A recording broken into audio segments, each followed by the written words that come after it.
Top of the evening, everybody. Chris McDonald back with you on a Friday night wrap-up show. We're not going to be here long tonight, but we will be here long enough to give you a few laughs, a few thoughts, and get your thoughts. We are 3 days away from the inauguration of President Donald Trump, and that will take place on Monday. There's been a slight change of our schedule because there's been a change of schedule in D.C. Due to the weather and extreme cold weather. The highs on Monday in D.C. are going to be in the 20s. The lows at night are going to be in the single digits. And they have moved the inauguration indoors. Originally, we were told 200,000 people were expected to descend on that square. And, of course, there were certain tickets you could get to get within the group. And we had some folks we were going to try to see the inauguration with, and with all this happening now, only 20,000 roughly will be able to see the inauguration within the Capitol Arena in D.C. So we're going to we're still going to D.C. next week, we're still going, but we're probably not going to be there for the inauguration, and but we will be there for the Right to Life March at the end of the week, where warmer temperatures will be on the horizon. And so we still need your prayers, but we're going to D.C. We'll have some shows from D.C. through the week. We're hoping to get up to the Capitol and talk to some folks and meet some folks. And Brad Johnson's going to be back. He's out of town this weekend. And but we hope to see Brad in person and some other friends in D.C. And we're hoping to see some of you. We'll let you know where we're going to be.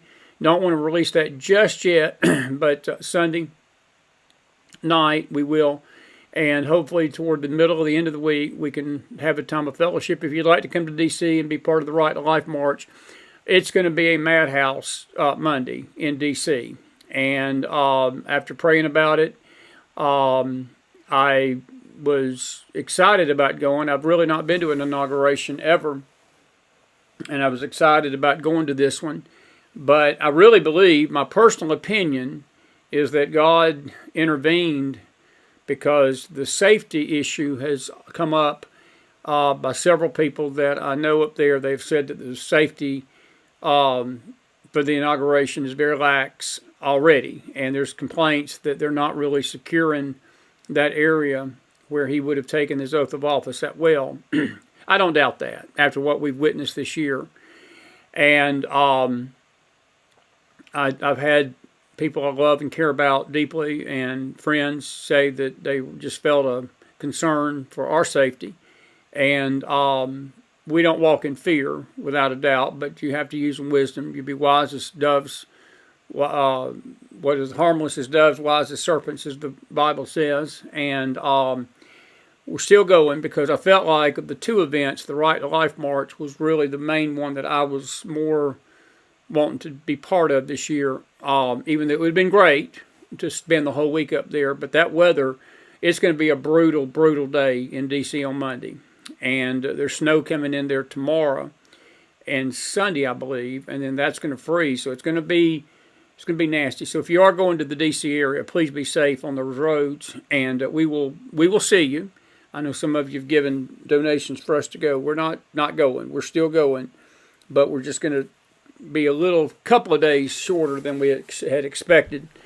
And we thank you all for those that have helped us make this trip possible this year and so forth. James Akers was with us last night. Was he good?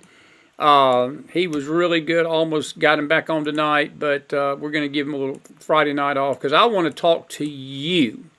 I want you to chime in on things and get your thoughts. A couple of news stories I want to run over with you tonight. The Israeli cabinet has approved the Gaza ceasefire. It looks like that Israel is going to give up hundreds of Palestinian terrorists with the hope that 35 hostages are going to come back safe and sound. As James Akers mentioned last night, there's no guarantee these people are alive, and there's no guarantee that Israel's going to get anything back. But there's no hope. There's no security or no surety with Hamas dealing with these terrorists what Israel's going to get in return. I pray that the Israeli government uses some wisdom in this. I think it remains to be seen where the pressure came from. There are reports that President Trump sort of put his foot on the balance a little bit, telling Netanyahu he needed to make this deal. There's other reports that it was Joe Biden's administration that sort of wanted a rah-rah thing, and as he went out saying he, caused the whole thing to get worked out. It's mute at this point with Biden. He's 3 days out. I do want to talk about a little bit tonight. But I will say this about the Israel thing. We're praying for the peace of Jerusalem. We're praying for Benjamin Netanyahu. I do not feel good about this. I feel like it is going to be a disaster. We're going to be dealing with it more next week. And we're hoping to get some folks from the Israeli embassy and people we know up there that's going to help us chime in on this a little bit. We will do some live feeds from D.C. on Facebook Live if you're on our Facebook page. Look for us during the week, and especially the Right to Life March. If they don't shut the internet down, I think last year, the year I was there, they shut the internet down because Trump was there, and you really couldn't get nothing out. But he's not planning to be there this year. There's rumors J.D. Vance may show up. But whenever you have these events in D.C., every time I've been to D.C., and there's been any kind of presidential event with Trump, and I never was there with Biden, never cared to be, but they turn that internet off, and for good reason. There's reasons why they do that. The TV stations have their signal, but we're going to do our best to have some live feeds for you during this time, and visit some of the places there in D.C. and talk to you about what's going on in the country. I feel optimism tonight in some ways that we are 3 days away from a change. You have got I heard, I guess it was Jesse maybe used this term, maybe Laura Ingraham tonight, I'm not sure. You've got a bitter Joe Biden. You've got a blatantly arrogant Kamala Harris, a backstabbing Barack Obama, backstabbing Chuck Schumer. You've got a pathetic Nancy Pelosi. The Democrats are basically clawing their eyes out each other's tonight. It was reported that Chuck Schumer he gave up the ghost, or gave up the goods, I should say, that he was the one behind the coup that basically ultimately led to Biden's default, and him giving it over to Kamala back this summer after that debate performance. And Barack Obama was the one that really was the muscle, but he was a coward. He didn't want to go tell Joe to drop out, so he had Chuck Schumer do it. People thought it was Pelosi. Pelosi was just a clog in the wheel. Schumer was really the architect of this, and other Hollywood heavyweights, Clooney, I understand, was behind some of this. But regardless of what happened, Trump got elected in a landslide in November, and I believe that the country, folks, is going to take a turn, I pray, for the better. Politically. This is our news show tonight. We're the McFiles News Network. We have a faith network. There are spiritual concerns I've got that I won't delve into too much tonight. We will delve into those more next week. One of the reasons I'm concerned for our nation is why I'm going to D.C. next week, and that is the Right to Life March. And I'm very concerned that if we don't put a stop to this bloodletting of these babies, it ain't going to matter who's president in this country. I know Trump will do some things to stop it. The federally funded clinics, federally funded things to oversee abortions, those things that Biden, when Trump was in office, he signed executive orders to stop. When Biden came into office, he signed executive orders to start it again. And Trump's going to, probably within the first hour of his presidency, stop what Biden was doing. And that's what we've got going on right now. And that's why this Congress is really important, this Senate and this House. I'm proud of the House. They passed some major bills over the last week. This barring men from participating in women's sports bill was good. I think it was Nancy Mace that basically put a bill before the floor that any illegal that is caught that has a record of sexual assault in the past, they're going to be deported immediately. You had 149 Democrats say, we don't care if they've raped women, we don't care if they've raped kids, raped children, they can stay in the country. Well, I hope that the people will find the 149 Democrats and make sure that we send them a message in the voting booth, you Democrats have got to be, you've got to be a pile of absolutely worthless turd to support a candidate. And I'm talking to the voter. You have got to have no soul to go into that ballot box and vote yes for a candidate that supports the raping of children and says that it's okay for an illegal immigrant, and he's not an immigrant, he's an alien, an illegal alien, to do such, and you're okay with that. And if you're okay with that, then enjoy your hell, because that's what you're basically voting for. And this sort of goes back to the Israel situation, folks. These Hamas terrorists, look, we cannot forget what they did on October the 7th of 2023. It was the absolute worst terrorist attack Israel had seen in her history, going back to the Holocaust. She had never seen anything quite like this. The Yom Kippur War, even of 1973, was bad, but it was nothing on the scale of terror that these Hamas terrorists organized. And yes, they were backed by Iran. Yes, Hezbollah was sitting in the wings to the north. And Israel's been fighting wars really on three fronts since October of 23. They've been fighting the Houthis from Yemen. They've been fighting the Hezbollah terrorists from the north. They've been fighting Hamas from the south. They've done an excellent job of dismantling a lot of that. But I read a report 2 days ago. Hamas has regrouped, and the people that have been killed, you know, the thing about Middle East terrorism, it's like a next man up theology. In other words, if your top 10 terrorist leaders get killed, they don't care, because they got 10 in the wings waiting to replace them. And if those 10 get killed, they got 10 more waiting to replace them. And that's just how jihadism works. It's always worked that way. They don't care. They don't care about life. They don't even care about their own life. And they sure don't care about their children's life. They're willing to strap a bomb to their kids, send them into an Israeli bus, or send them into an Israeli business and blow themselves up. They don't care. They've never cared. And these are the people that Israel and the United States want to believe are going to act in good faith. And this ceasefire, which is what they've wanted all along, so they can regroup and retool their terrorist organization, is a good idea. It's not a good idea. And we're going to rue the day. And I do not doubt that something may happen over here. It's definitely going to happen in Israel. And they're going to, the things that are happening will be tied to the same people that Israel's about to release. They will come back and do more terror. That is a story we will follow next week intently. I've got some things did not download right tonight, but we will look at some statements. I read one, I think by Amir Tessafardi, that he said that Hamas does not respect Trump. I disagree with that slightly. I think they are scared of Trump. They may not respect him. They don't respect anybody. But I do believe that they are much more concerned with Trump than they ever were Biden. But Trump has got to make sure when he gets into office that he's not just talking, but he puts his words to action. And I will just put you on notice tonight. Do not be surprised if America is not involved in some Middle East brush-up here within the first 6 months of his presidency. I sense it. I feel like it's coming. It's got to happen.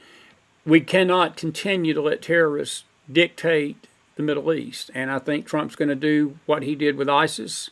He's going to do it to Hamas. And he's going to probably do it to Hezbollah too. And if I was these terrorist groups, I'd be crying uncle. I'd be crying uncle. I don't think it's a matter of respect. I think that they're concerned that they're not going to have a pushover in the White House like they've had for 4 years. And let me just go ahead and further say this. They're not going to have a president in the White House that is pro-Hamas. Joe Biden tied Israel's hands every time he could, every way he could. That's not going to happen with Trump. I think Trump is going to give Benjamin Netanyahu a nod and say, you do what you got to do it as quickly as you can, but you've got my backing. And I think that's going to be the change in 3 days that's coming. Other story tonight, Joe went out, as I said, as a bitter old man. Did you see that interview? I wish we had clips of it. We will next week. Man, he was bitter, but he has lost his natural born mind. He thought tonight that he had made the 28th Amendment part of the law of the land, the Constitution. There is no 28th Amendment in the Constitution. But Joe Biden thinks there is. Joe Biden thinks that he single-handedly made it the law of the land. That is a fallacy. Folks, let me just say this about Joe Biden. I see it in the chat room. I see it all the time. Well, Joe Biden's a nut. Joe Biden's crazy. Joe Biden's lost his mind. He's a deck short of stupid, and his elevator don't stop on every floor. People's mocked his senility. I would caution against that. Look, I actually feel sorry for him. We're all headed there. We're all headed to where he's at in our old age. If the Lord tarries and we get older, our faculties are going to go down. It's not a laughing matter. And I know that we on the right, we've made fodder of it. There was, Laura Ingram's program was sort of making fun of his gaffes tonight. But what's scary about these gaffes over the last 4 years, and what's bothered me, and what should have bothered all of us, we saw this coming. We were predicting this. We were telling people 4 years ago, that this man wasn't right in the head. We were laughed at. Conservatives were mocked. And the Trump people were ridiculed, and Trump's been called every name in the book. His supporters have been called every name in the book. We were called garbage and deplorables and racist and bigots and Nazis and all this stuff. We've endured every name in the book. While they blinked an eye, they've just winked at the cognitive decline of Joe Biden tonight. And this man was 1 inch away from the nuclear button for 4 years. We're fortunate tonight, folks. Look, if you don't believe God has extended mercy to this country, I know things have been bad for 4 years. They've been horrible with the economy. Gas has been horrible. The border situation's horrible. Our corrupt justice system, these DAs that have run rampant and run roughshod over the Constitution. You still got pencil neck Adam Schiff, and I got another word I almost used. I shouldn't have even thought it, but I wanted to say it. But pencil neck Adam Schiff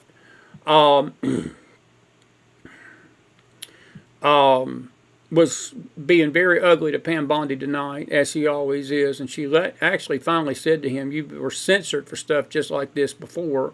It'd be good for you to quit while you're ahead." He won't. But things could have been a lot worse. And you say, we don't see how. I do.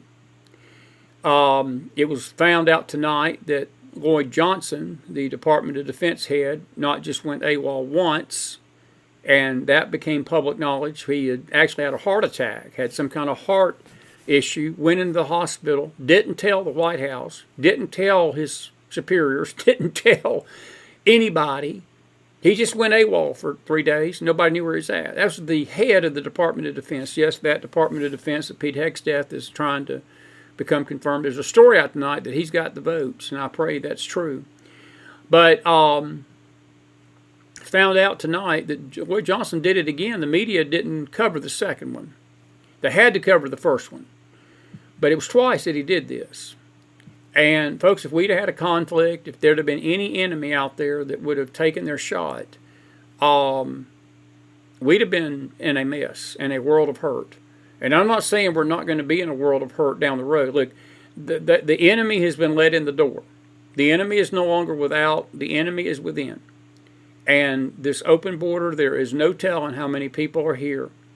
I need to remind, I don't think I need to remind this audience, but it only took 19 hijackers on 2001 to take down the two towers, take down the Pentagon, and come close to taking down either the White House or the Capitol, if it would not have been for those brave souls in Shanksville, Pennsylvania.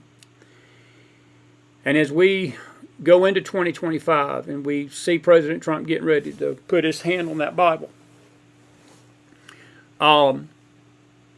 I believe that this country is still in great danger. The difference is the leadership is going to be better prepared, but the leadership that's in place cannot stop some of these things that could possibly happen. They just can't stop it. They'll try. But it's by the mercy and the grace of God that this country has not experienced more harm than we have in the 4 years under Joe Biden. I pray for Joe Biden's soul tonight. I've never seen a more vile individual do more to harm a nation out of nothing but bitter spite than I have this man in the last month. I've never seen a more anti-Semitic president other than Jimmy Carter than this man that has done everything he can to hurt Israel over the 4 years he's been in office. Barack Obama was his close second. But between Biden, Carter, and Obama, they turned out to be the absolute most anti-Semitic presidents. Clinton's issues with Israel was about politics. Clinton just wanted to please his left-wing base. But I don't know what it is about the Dem Party, and I don't understand why Jewish people vote Dem, but they do. Maybe they're going to see the light, because there's never been a Democratic president yet that's ever been pro-Israel, with the exception of Harry Truman, who God used to help that state reform in 1948. Let me just throw a little nugget out there for the anti-Semites. Israel did not start in 1948. Israel started 6,000 years ago when a man by the name of Jacob, whose surname was changed to Israel, went into Egypt as a people and came out of Egypt as a nation. We had some anti-Semite folks in the house last night. So just in case you're out there listening to us, let me give you a little history lesson, a little Bible lesson on a Friday night. Israel's been a nation for a long time. She's been scattered. She got scattered in AD 70. And you could say that during that time from AD 70 to 1948, she was somewhat of a people. But one thing about it, God always knew where these people were at. In his mind, she was a nation. And she was reformed miraculously in 1948. And she's not finished by any stretch of the imagination. God is not finished with her. God is not finished with her.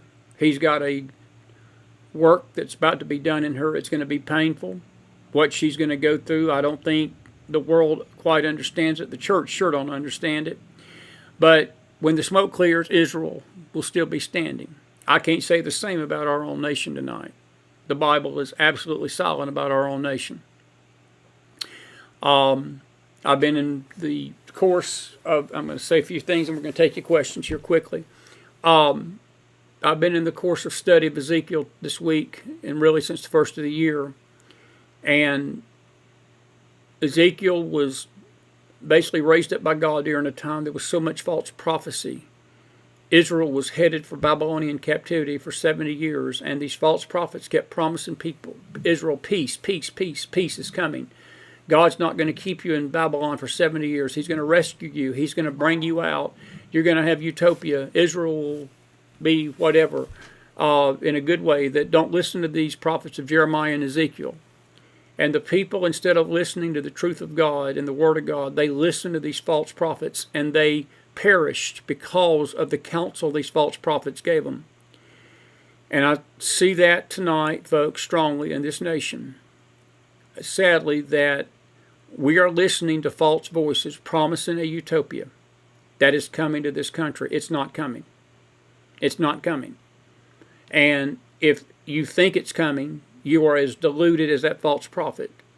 And we're going to speak on this on a Sunday morning program soon. I tell you that 13th, 14th chapter of Ezekiel is deep. It is deep.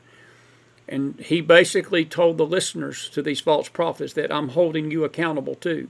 It ain't just the prophets that he was going to hold. And prophetesses, he mentions prophetesses. He mentions the women. Because there were women, female false prophets too, during the days of Ezekiel, just like there are female false prophetesses in this country tonight and around the world. But he basically told Israel, he said, I'm not just going to hold the ones that are telling you these false prophecies accountable. I'm going to hold you accountable that listen to it and embrace it. And I wonder if the Lord would speak to us tonight like he did Israel then, if he would not say the same thing to this nation. There's a false promise of peace and a false promise of utopia that's coming. I've heard the term golden age all week in the media. I love President Trump. I respect President Trump. I am certainly grateful, as James Akers said last night. I don't think that I would be within 10 million miles of D.C. ever again if Kamala Harris got in power. I feel comfortable that we are on a right path, at least for 4 years, that Trump will do some good things And I do believe in my heart of hearts he's going to do his best to rule righteously. I hope he does.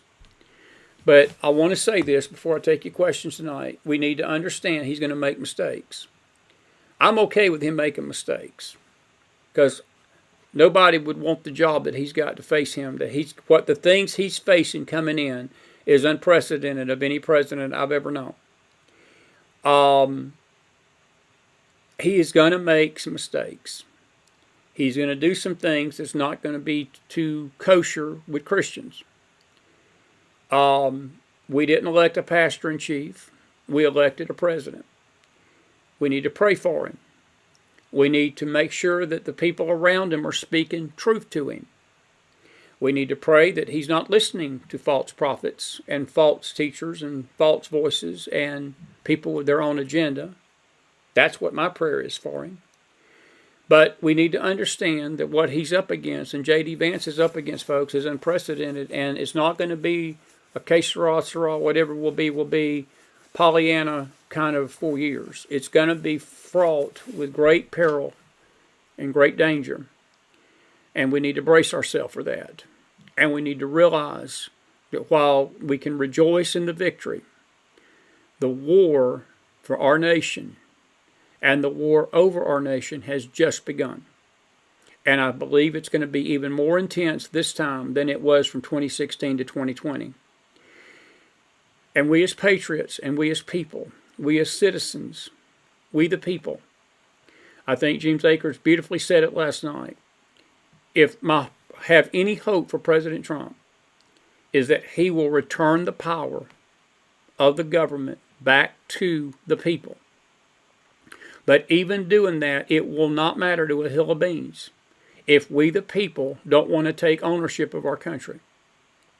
If we want to outsource this to politicians and we want to outsource our country to people over us, then it won't matter what Trump does. Because Trump will not be here forever. We don't know. We pray he's going to serve out his 4 years, and then after that, we'll have a clean slate, and we'll fight again in 2028 for the next leader. But I will tell you this, my dear friend Terry Cooper, we're going to have Terry on the program soon. She told me this today. We were talking about the trip. She's gone to every inauguration. She's unlike me. She's been to all of them. This is the first one she's not going to. And she told me, she said, the Dems are not done. And she said, I'm very concerned that something in these next 3 days it's up. I don't doubt that. I don't doubt that. So while we've got a clock ticking that President Trump is about to be president again, and we're about to have a real president again, he still ain't quite there yet. And we need to keep praying for him this weekend. If it was me, I would not be doing any public events like he's planning Sunday. But that's Chris's opinion, and I'm not Donald Trump. I would be very, very cautious if I was him. I personally believe this cold weather snap was God protecting him in many ways because it's indoors, and the chances for something happening in that area of that arena will probably be less than it would be out in the John Q. public in that air, because from what we're understanding, the security is almost nil. And in that arena, we'll probably be a little bit more stricter and more clear. I would have had to get a background check done by the Secret Service. Terry was going to give me her tickets to go, and they told her, they said, we'd let him go, but we ain't got time to clear him. So things change, and, we would have loved to have been there, but we'll be there in spirit. And we will be in D.C. this week, though. It's not just, the inauguration was not the main course of event for us. The big thing to me was that Right to Life March Friday, and I'm going to be there no matter what to march for those babies. And I pray that if some of you can come be with me, we'll march together. And we would love to have you, and we hope that you will consider doing that with us this week. All righty? Now, we're grateful for you. If you've got a question, put some fire in that house. If you thought my talking point was good and you agree with this, put some fire in that house. Good to see. We almost got a 200. Man, we got a good crowd on a Friday night. Let me get my glasses on so I don't misread nothing. Jennifer Milano says Monday can't come soon enough. I'll agree with that. Jennifer, I will definitely agree with that. And good to see everybody in the house tonight. And we hope that you're enjoying the show. We've got some questions. If you got a question, I'm going to give you a chance to talk. And it's your Friday night. And I've got a few videos. We're not going to keep you long. But anyway, Roger Hooker says many. Hang on, I had your question, Roger, and then it went south. Let me unmute the tab. Let me mute the tab so I don't get blasted. Yeah, Roger says, many high-profile Democrats are not coming to the inauguration. Is this petty politics, or is this for security reasons? Any thoughts? Roger, I think it's petty politics. Somebody sent me something today about Michelle not going and Pelosi's not going. They're just bitter. There's rumors tonight that Michelle and Barack are splitting, and again, we don't deal in rumors. I don't know, and I don't care. I don't care. The Babylon Bee had something tonight. It was sort of funny. I almost downloaded it, but I may do it next week when I'm in a light mood. It said Barack Obama's divorcing Michelle because he finally realizes she's a woman. And you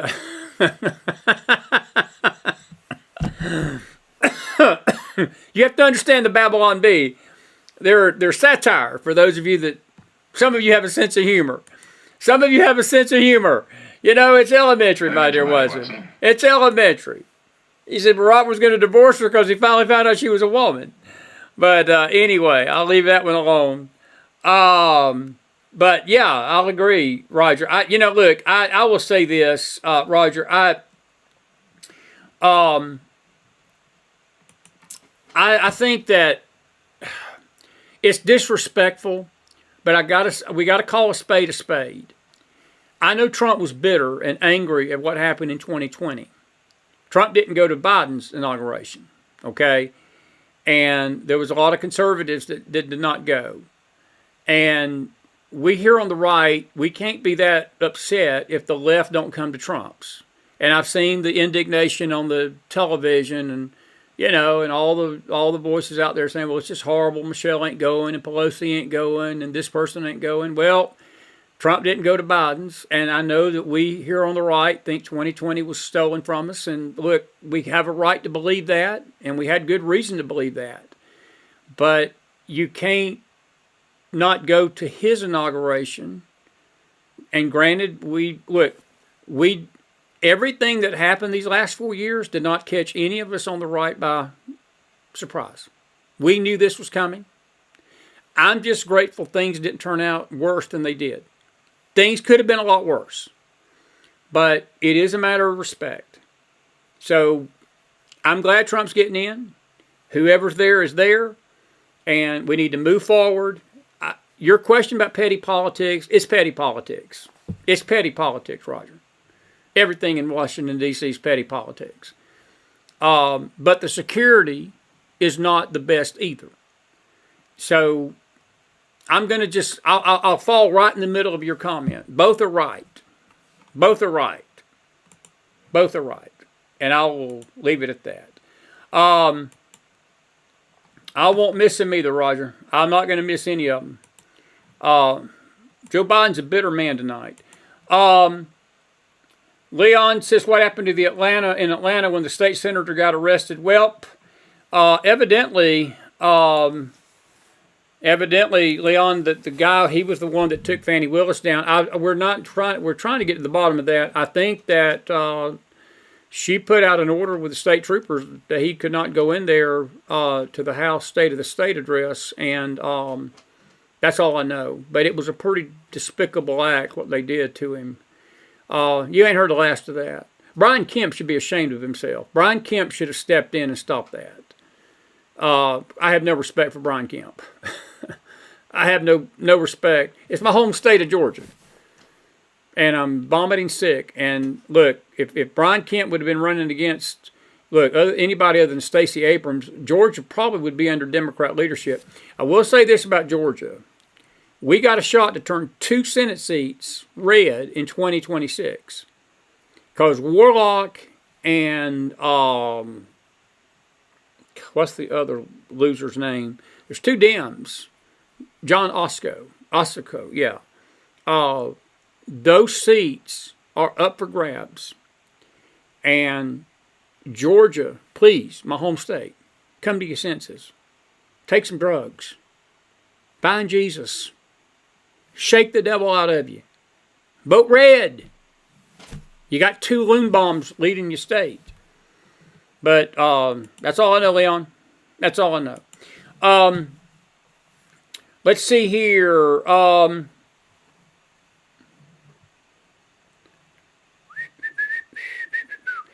Sandy, yeah, you say you're happy to hear that P. Hexteth got approved. That's all we know, Sandy, that he's got the votes. That's what John Thune. He's not officially been approved yet, but John Thune told Trump tonight, late, it's on Breitbart, that there are enough votes to have him approved, if they'll vote. But the Dems are trying to delay that vote, and we don't count our chickens before they hatch. So we'll see. We'll see what happens. But we've been told that he's got the votes. He's got the votes. Janet says, why do you think security is already not strong? Why do I think that? I have no clue. You would think after July 13th they would learn their lessons, but that's one of those questions I don't think anybody knows. I think it concerns a lot of us, and I just, my personal opinion, God didn't come down in a cloud and show me this, but when I heard about the cold driving the event indoors, I believe that it was a act of God to a degree to get him in a safer environment, because he was wide open out there on that platform, and if the security ain't what it should be, that's the last place he should be. I remember it was 2008 when Obama got elected for the first time. They put a steel shield around him. It was going to be none of that with Trump. So that should tell you the difference in the two presidents. So forth. Laura Hunter, do you think Obama's influence over the White House is completely gone now? That is a great question. Laura, I tell you what it's done. I think that over the White House, yes. In Trump, Obama's influence was gone. His influence in the Democrat Party has been hurt. And this is just Chris. No inside information about this. The reason I think he was so chum-chummy with Trump is that Barack is about to be like Tulsi Gabbard. He's about to be a man without a party. And I think it would not shock me that he migrates. I may be wrong about this, and this is just Chris talking off the top of his head. He may migrate to the center, just like Bill Clinton has done, and perhaps he sees the handwriting on the wall, because the Democrats are not that thrilled with Barack Obama right now. It's being proven that, whether Joe Biden could have beat Trump or not, it's a moot point now, but Kamala Harris was never going to beat Trump. Never. And they sandbagged Biden to his face, behind his back, him, Schumer, Pelosi, all of them. And, yeah, his influence over the White House is gone, but I would not say it's gone forever. The Obamas are not going nowhere. Kamala Harris is not going nowhere. I'll make a prediction tonight. Kamala Harris will not be the president of this country in 2028. I do not see Gavin Newsom being the president. I saw one Democrat person tonight say that the party is having some family infighting right now, and he said whoever emerges right now is unclear. They don't even know who they've got to run in 2028. So it's going to be interesting, but I think that Obama hurt his brand with what he did with Biden. That's just my opinion. But his influence is not over in the country, but it is going to be over in the White House. Sandy said, Don Jr. says, congratulated him, so I thought he was in. Well, I think that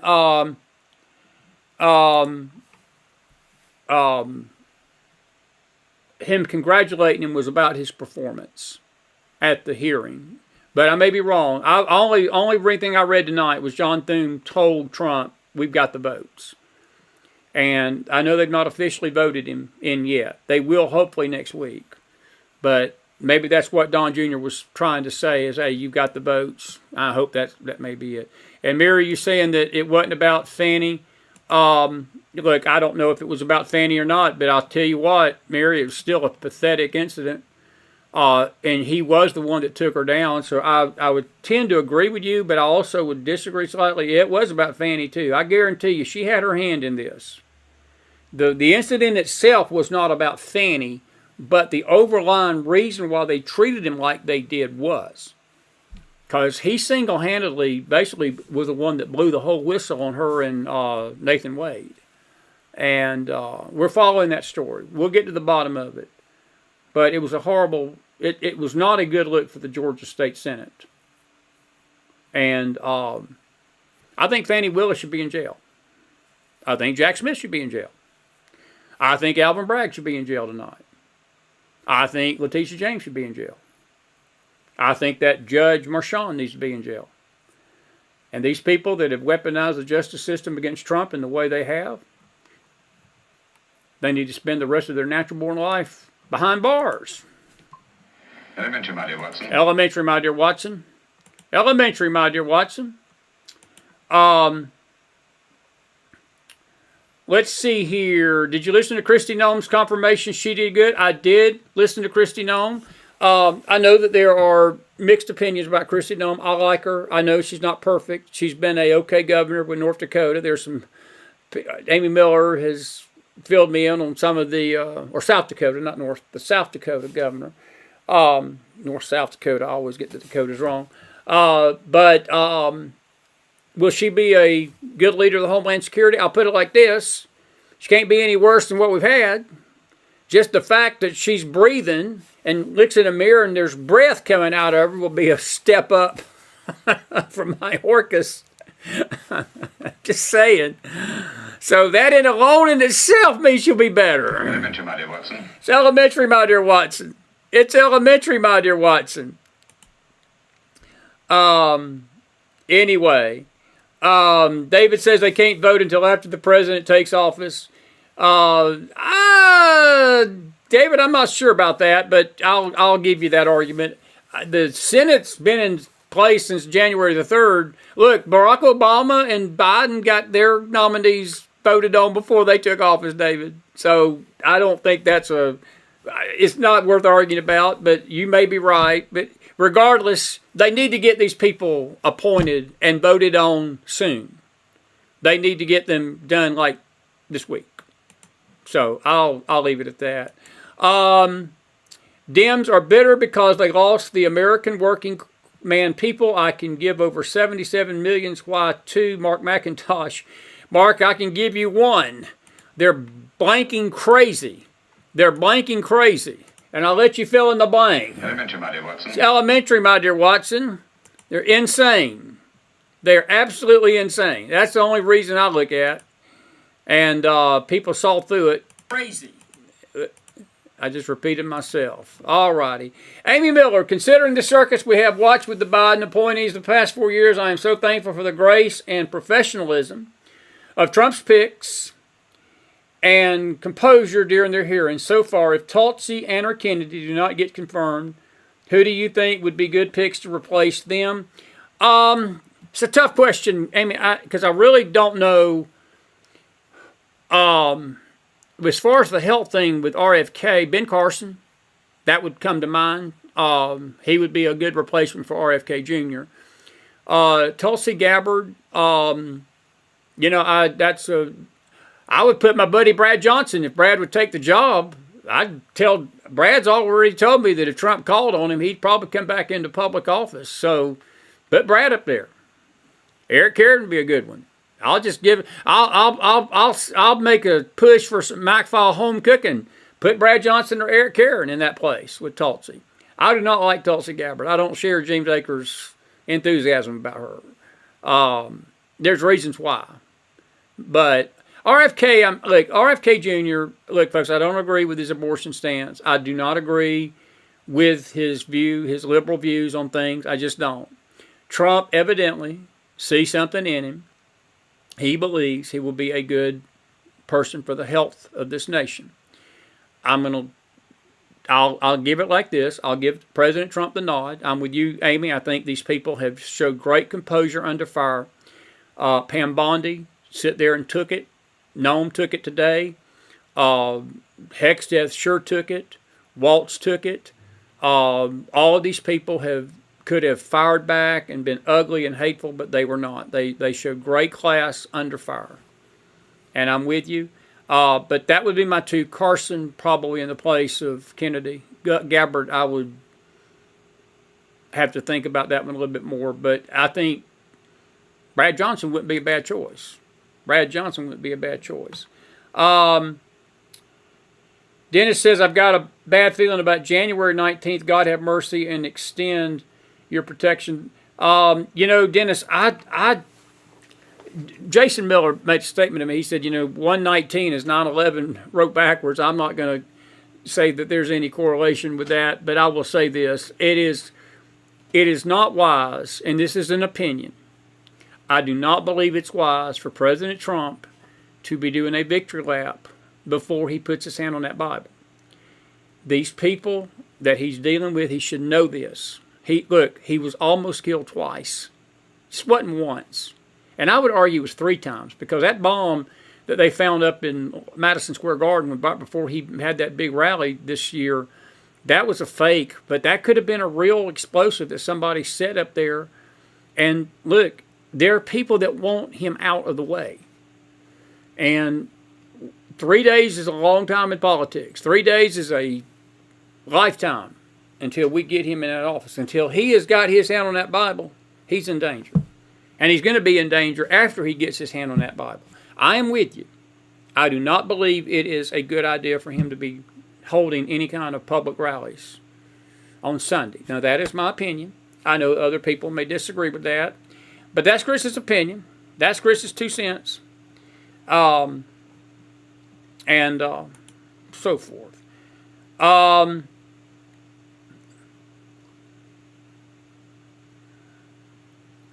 And Deb, you say, godly people shine the light of the Lord, not ugliness, and that is why these nominees are so classy. I'll agree with that, Deb, but you got to remember, Deb, these people, I believe that we have people, we have good, solid people, but they're still human, and they are operating in a good spirit. I'm not going to disagree with that, but don't get politics confused with spirituality. They're still politicians, and I think that they're good people. I like Pam Bondi. As I said, I think Pete Headsteff of all of them, I thought was the most impressive. His faith was a bright light that shined in those hearings. And Trump has done an outstanding job. I don't think in all my years of understanding this stuff in D.C. that I've seen a better cabinet and better picks from an administration than he's had. I know Matt Gaetz had all sorts of stuff swirling around him. I like Matt Gaetz. I thought Matt was going to be a firebrand. I think Trump ultimately got the one he wanted for Attorney General and Pam. So I tend to agree with what you're saying. I understand where you're coming from. But I think these are just good people. But we need to also remember, we're not electing choir boys, deacons, and pastors. We're electing people to run our country. I'm grateful for their faith. I'm not trying to undermine that and lessen the importance of that. I do believe it plays a role. But we need to realize that we are dealing with politicians. Ultimately, we're dealing with politicians. And I think that's one thing that Trump is at least got with this go around than he didn't have the first time. They are outsiders. And I guess I should have reworded what I just said. What I'm concerned about, I don't want them to turn into politicians. I want them to keep being the kind of people they are that you see in these hearings. I pray that Washington, D.C. don't taint them and they become politicians. That's probably a better way to word what I was trying to say. And I'll leave it at that.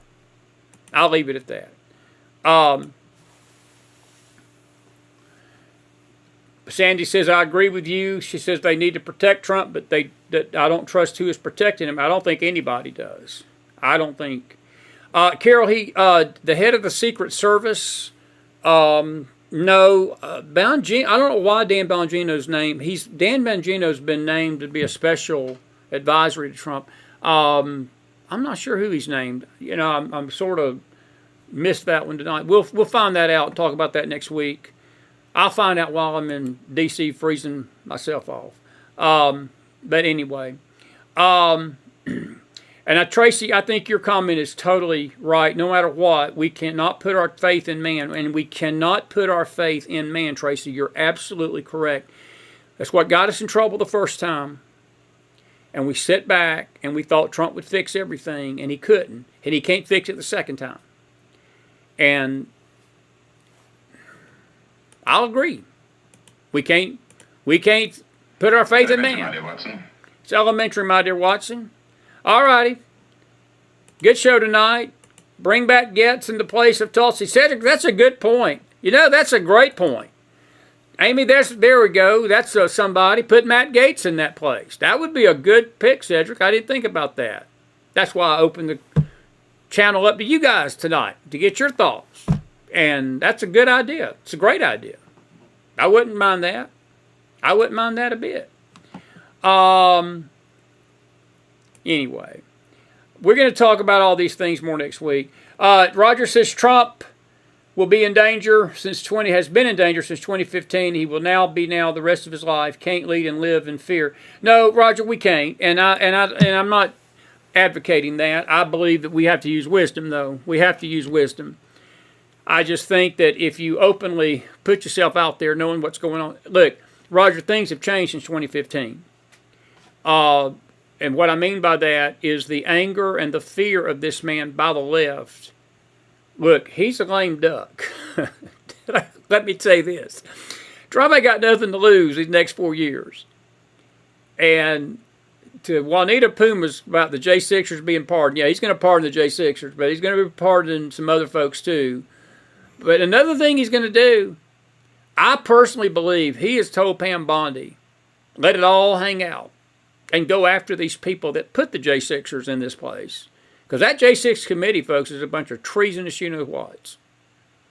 I just think, Roger, that this go around, they're far more scared of him than they ever was the first time. So while I agree that he's been in danger since 2015, I think he's in quadruple danger now. And it's proven that by what happened in 24 during the summer.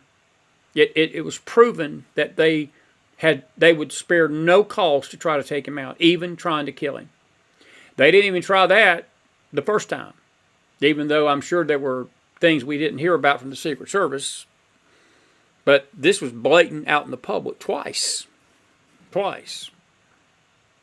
And no, we don't operate in fear. We don't operate in fear. Let's see here. Good deal, good deal, good deal. A couple more questions. We're going to say goodnight because it's Friday night and I don't want to spend all night here, even though I love you guys.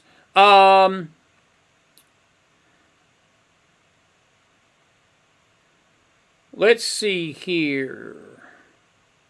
Mark, you're right. We need to pray for our president and all of his people.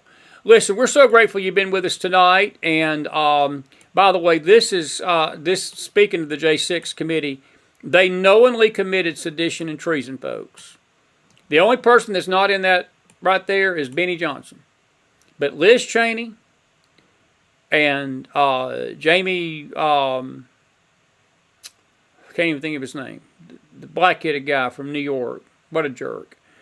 Liz Cheney needs to be in jail. Adam Schiff needs to be in jail. Benny Johnson needs to be in jail because they did knowingly commit sedition and treason. That's all I got to say. Elementary, my dear Watson. It's elementary, my dear Watson. It's elementary, my dear Watson. No, Mark, I don't think she's working as a double agent. I don't. Mikey says Kamala sounds like she's going to run again in 28. Said not going away quietly.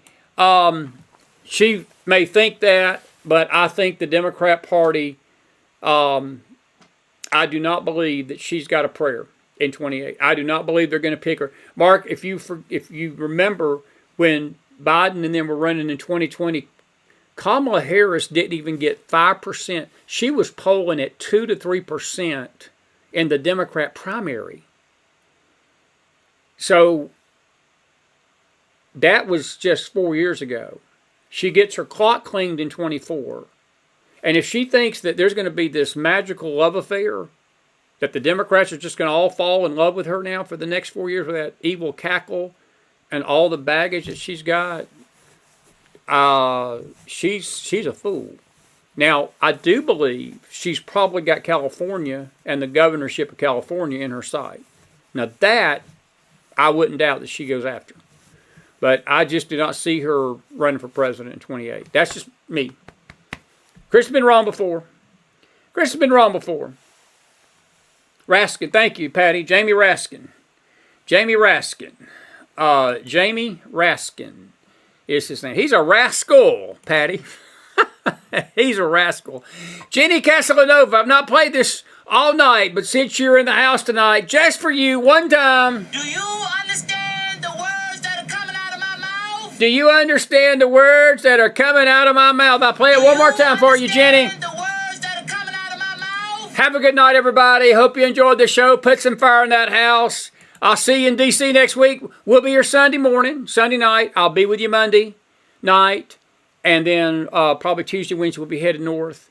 Please be safe if you're coming into D.C. And things may change, but as of right now, that's what our plans are. But we're going to see you at the Right to Life March Friday, a week from tonight. And we'll be coming back Friday night home Saturday. But we'll have some live feeds from D.C. next week. We'll have guests during the weeknights by phone. We probably won't have a camera. You may not even see my face, except on the feed, but we'll do audio stuff and so forth. May the Lord bless you out there tonight. I hope you enjoyed this. I enjoyed talking to you, as always, doing a Friday night. We didn't have a lot of video, but I was more pleased to hear from you and your thoughts tonight. And we love you all. We thank you for being with us on this journey already in 25. We're getting our feet back underneath us. We've been sick during the holidays, so bear with us. We'll get this right one of these days. We've only been trying to work at it for 7 years. Eventually, we got to get it right? So thank you for being with us. If you enjoy the McFiles, put some fire in that house. We love you. We love you. Jenny Casalanova, Do you understand the words that are coming out of my mouth? Do you understand the words that are coming out of my mouth? Have a good night, everybody. Be safe. Be warm. Have a good weekend. Good night.